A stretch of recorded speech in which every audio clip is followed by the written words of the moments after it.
An eventful day on Capitol Hill. Speaker Mike Johnson has won another term leading the House. He was victorious after a close election this afternoon. He needed 218 votes to secure the gavel and first appeared to fall 2 votes short. But after about an hour, 2 Republican holdouts switched their votes. And joining me now is U.S. Congressman Nathaniel Moran. First, Congressman, what is your reaction on Mike Johnson's vote as Speaker of the House? Brendan, I'm very excited about Mike Johnson being the Speaker of the House again for the 119th Congress. Speaker Johnson is an honest, trustworthy, hardworking man. He's a man of conscience, a real conservative leader. He's going to do a great job for us on the 119th Congress and do a fabulous job of bringing us together as a party to support the agenda that President Trump wants to get done. And how do you think Speaker Johnson's election will influence the direction of the Republican Party?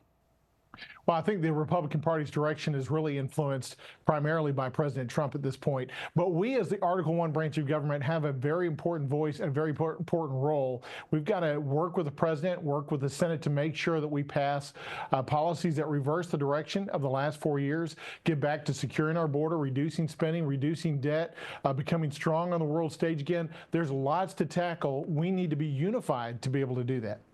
And Congressman, what do you see as the top legislative priorities for the GOP under Speaker Johnson?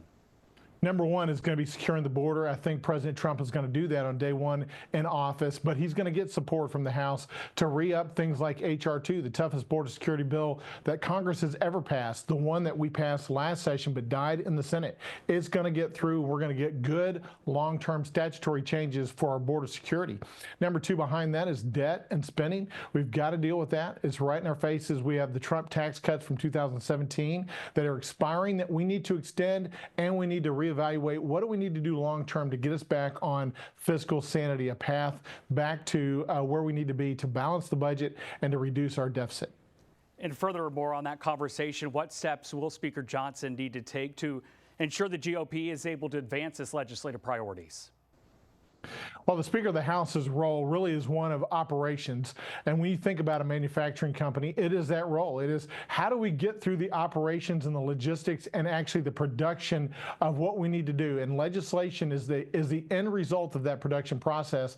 He's got to be a great communicator, and that's why trustworthiness is so important. He's got to communicate with every single one of the Republicans in the House to make sure that we understand where the consensus area is that overlaps with what the president wants, and then find a pathway forward to get that done legislatively in a House where we can just afford to lose for the first couple of months just one vote.